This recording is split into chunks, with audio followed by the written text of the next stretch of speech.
Hello everybody, and this is the book that I'm going to review for this evening, which is Focus, The Art of Clear Thinking. I'm here in a very balmy Berlin. It's beautiful, it's such a gorgeous evening outside, and I'm just about to sit down for dinner, and I thought you might like to join me.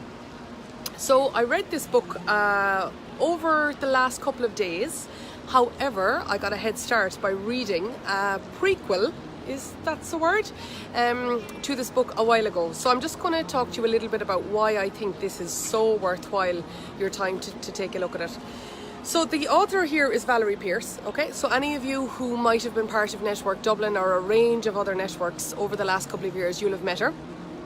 And she teaches both in coaching and in leadership workshops and in one-to-one training and all sorts of things about clear and critical thinking. So she wrote a book before this, and it was called Quick Thinking in Your Feet, which I read. So I contacted Valerie and I said I'm going to review it, and then she told me, oh, I've actually produced a new one recently, and so she sent me kindly a copy of this, and I read this in one sitting, which she does not recommend, by the way. She does not recommend that. She recommends you stopping along various different pieces of the book and picking it up from there. So yesterday I was in Belgium, and then I had to get a flight from Belgium to Berlin, and so I was stopping and starting along the way myself, and I thought I'd settle right into this and share my thoughts on it with you tonight. The first thing I want to say is that while it is all about clear and critical thinking, she puts a fantastic structure in place, really great structure, and I'm just going to find it for you here. What she does is she designs it on the case of a staircase. So I'm just hoping now that this is going to appear here on your screen. There you go. Okay, so you can see that she has it on a spiral staircase, and at the bottom she has finding focus, then she talks about finding your passion, then it's moving to productivity, and then she finishes up at how to continue to persevere before reaching peak performance. So that's the structure of the book, and I have to say, in comparison to the two books, because obviously, as I mentioned, I read the first one already, I really liked the first one, and the first one was great in terms of content, and this one is much better in terms of structure, and that staircase spiral, really great idea as regards where you need to start and how you need to move up and so on. There's three things that I want to point out which I really took from this book. I have to say, it's a powerful read. It's powerful if you take the reading and implement it. So I read her first book last May, and I read it over a couple of days. I was travelling over and back to Malta. As you can probably tell by now, I spend a lot of my time in the air reading. It's a great place for literally blue sky thinking, as I might have said in a previous book review. But I really took some of what she said to heart, and truly I've implemented it, and that's why I wanted to share my thoughts on this tonight, is because I've now taken the ideas of what she talks about and implemented them. And there's three key things that I want to talk to you about. First of all is the power of negative thinking. Now, you will all know that I, as the positive economist, I can be remarkably positive, and I like that. Obviously I want to remain that way and so on, but she actually talks about the power of negative thinking, and she speaks about negative thinking in the following way, right? Let's say I'm here in Berlin right now, and I might be thinking, okay, I can't get A, B and C, and I can't get A, B and C, which means that I can't get to Frankfurt by tomorrow morning. Well, her point is that rather than doing like I would automatically do, which is, okay, how can I be positive about the situation? She actually says to let that negativity flow and turn no but into yes if. And that's actually very powerful. If you let yourself be negative for a limited period of time, but if you let yourself be negative with the purpose of actually identifying the key things that are holding you back. So it might be, I can't get to Frankfurt now because there isn't a train running, because I can't book the ticket online, and because I don't have Wi-Fi even if I could book the ticket online.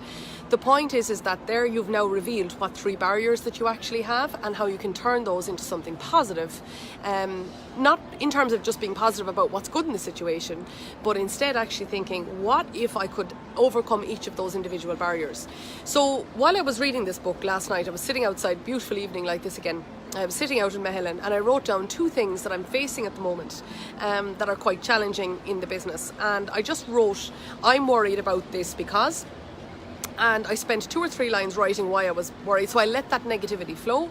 And then, as she recommends, that's when you move from your passion to your productivity platform, is then I worked out, okay, what could I really do about this? So she speaks about that, and it's a powerful thing, is that rather than hide the negativity, is to actually let yourself succumb to it for a limited period of time with a very, very positive purpose. And she speaks about the fact that 99% of our negative thinking we feel is harmful, whereas instead it can actually be very productive. And she speaks about that.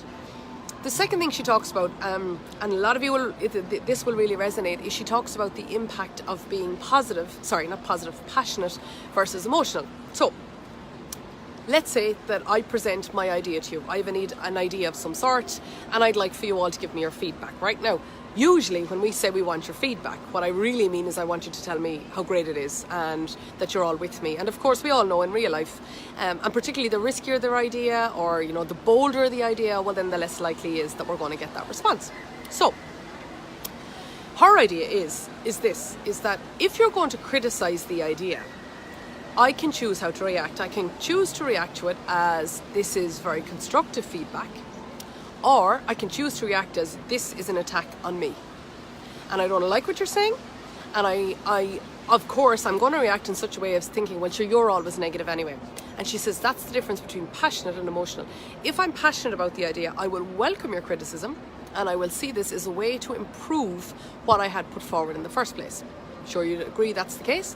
Whereas if I'm emotional, well, then I'm attaching your criticism to my ego. And that's the word she uses, is that rather than me seeing that this is meritable, or rather than me seeing that this is actually helpful to improving the idea so that we can progress it forward more quickly, I see your criticism as an attack on me as an individual, and therefore I'm not going to take it on board. And then, of course, this is where I might feel that while I had a good idea, is that it's not worth pursuing now because you don't like it. Whereas in fact, all you're telling me is, yes, Susan, but it could be better if.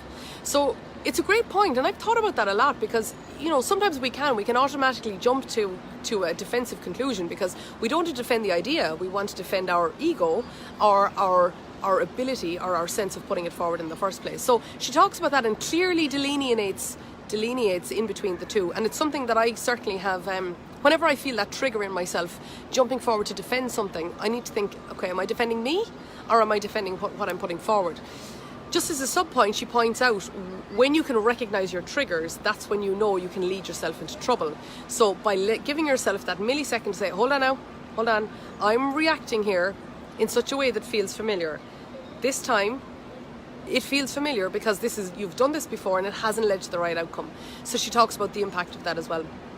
And the third key point that I took away from this is perseverance. So a lot of people say, I'm sure you've all seen these motivation quotes like, a dream without a target is just a goal, or dreams without actions lead to nowhere, these sorts of things. So, and they're right, they're right. If you're passionate about something, you don't do anything, well then nothing can happen. But she says the secret sauce is persevering when up against challenge. And that's true. Okay, sure, again, we'd all recognise that. But what she does, and does it very well in a way that I haven't seen anyone else do at all as effectively as she has, is look at what actually hits or what attacks your perseverance. So what attacks your perseverance? And sometimes it can be, individual challenge. Sometimes it can be, okay, as somebody who puts forward an idea, you say to me that I'm not going to go forward with this. Thank you. I'm not going to go forward with this because this is the way we've always done it. So she has a great way of overcoming that. She's a great way of identifying, and honestly, it would take me a lot longer than this book review to explain it. She talks about how to really instantly identify when somebody is attacking you with opinion rather than fact, and what's even better is she gives you the response to it, and she does this through a range of real life examples.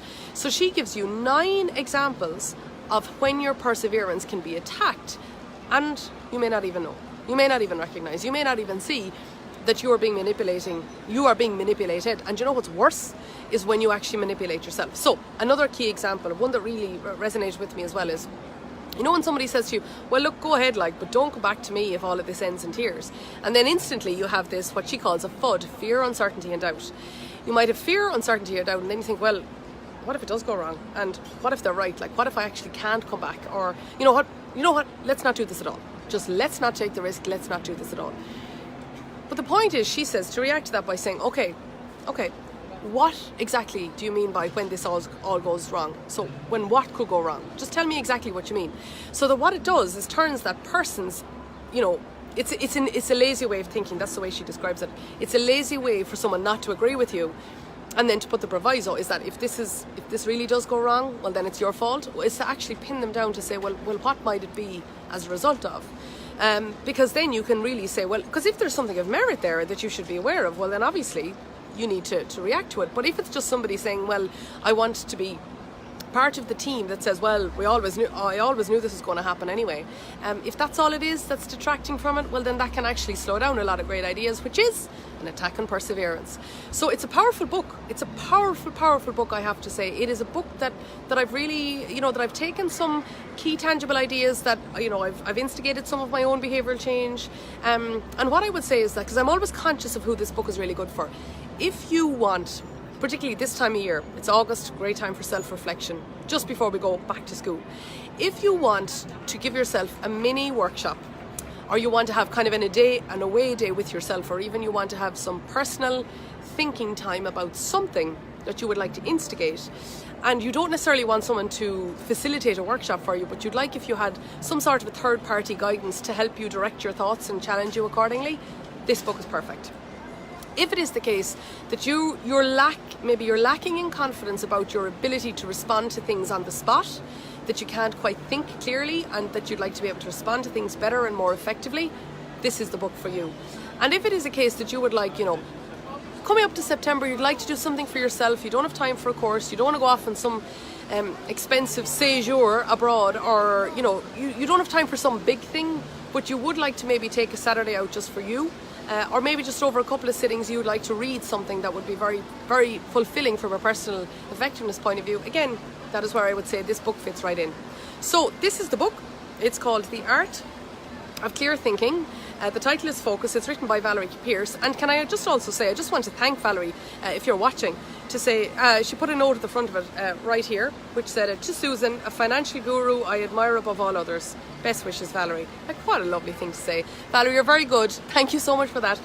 But I truly mean it. I truly do mean it. This book is a powerful book. It's a great read, and it's one that I feel that I will take and that I will utilise for a long, long time to come. And I highly recommend, as I say, if you're one of those 3 people that I mentioned earlier on, absolutely well worth checking this out. So Valerie Pierce, thank you for writing it, and to each and every one of you, best wishes from a very balmy Berlin.